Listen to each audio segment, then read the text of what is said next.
محترم ناظرین گرامی، رمضان المبارک 2 ہجری میں بدر کے مقام پر حق و باطل کا پہلا معرکہ پیش آیا۔ بدر مدینہ منورہ سے 80 میل کے فاصلے پر واقع ایک گاؤں کا نام ہے، جہاں ایک کنویں کا نام بدر سے اس گاؤں کا نام بدر مشہور ہوا۔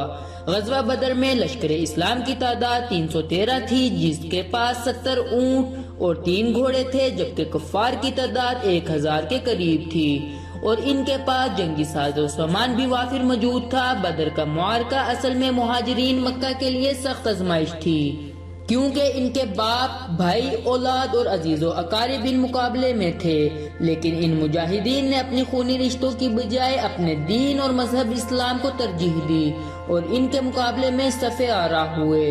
غزوہ بدر کا آغاز اس وقت کے جنگی قواعد و ضوابط کے مطابق پہلے فردن ہوا۔ میدان جنگ میں کفار کی جانب سے عتبہ بن ربیعہ اپنے بھائی شیبہ اور بیٹے ولید کے ساتھ میدان جنگ میں اترا۔ ان تینوں سے مقابلے کے لیے حضور نبی کریم صلی اللہ علیہ وآلہ وسلم نے 3 انصاری نوجوانوں کو میدان جنگ میں اتارا۔ عتبہ نے جب ان انصاریوں کو دیکھا تو اس نے للکار کو حضور نبی کریم صلی اللہ علیہ وآلہ وسلم سے کہا کہ آپ صلی اللہ علیہ وآلہ وسلم ہمارے مقابلے میں ہمارے بھائیوں چچا زاد لوگوں کو میدان جنگ میں بھیجیں، جس پر حضور نبی کریم صلی اللہ علیہ وآلہ وسلم نے ان تینوں انصاری نوجوانوں کو واپس بلایا اور حضرت سیدنا امیر حمزہ، حضرت سیدنا علی المرتضی اور حضرت عبیدہ بن حارث رضی اللہ تعالی عنہ کو میدان جنگ میں بھیجا۔ حضرت عبیدہ بن حارث رضی اللہ تعالی عنہ اس وقت ضعیف تھے اور ان کی عمر اس وقت قریباً 80 برس تھی، لیکن آپ رضی اللہ تعالی عنہ جذبہ جہاد سے سرشار تھے۔ حضرت عبیدہ بن حارث رضی اللہ تعالی عنہ کا مقابلہ عتبہ سے ہوا۔ حضرت سیدنا علی المرتضی رضی اللہ تعالی عنہ کا مقابلہ ولید سے ہوا اور حضرت سیدنا امیر حمزہ رضی اللہ تعالی عنہ کا مقابلہ شیبہ سے ہوا۔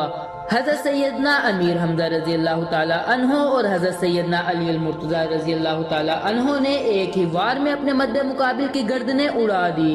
حضرت عبیدہ بن حارث رضی اللہ تعالی عنہ اور عتبہ بن ربیعہ کے درمیان گھمسان کا رن پڑا ہوا تھا اور حضرت عبیدہ بن حارث رضی اللہ تعالی عنہ باوجود ضعیف ہونے کے اس کا مقابلہ بڑی بہادری سے کرتے رہے۔ حضرت سیدنا علی المرتضی رضی اللہ تعالی عنہ نے جب دیکھا کہ ان کا فیصلہ نہیں ہو رہا تو آپ رضی اللہ تعالی عنہ نے آگے بڑھ کر عتبہ کی گردن اڑا دی، جس کے بعد باقاعدہ جنگ شروع ہو گئی۔ اللہ تعالیٰ نے غزوہ بدر میں لشکر اسلام کی مدد فرمائی اور لشکر اسلام نے کفار کے لشکر کو شکست فاش سے دوچار کیا۔ حضور نبی کریم صلی اللہ علیہ وآلہ وسلم نے جنگ کے اختتام پر کفار کی لاشوں کے پاس کھڑے ہو کر ان کو ایک ایک کر کے پکارنا شروع کیا اور فرمایا، کیا تم لوگوں نے اپنے رب کا وعدہ سچا نہیں پایا؟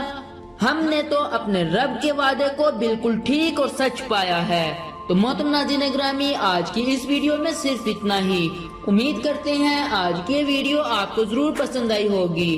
اپنی قیمتی رائے کا اظہار ہمارے ساتھ کومنٹ باکس میں ضرور کیجیے گا۔ اللہ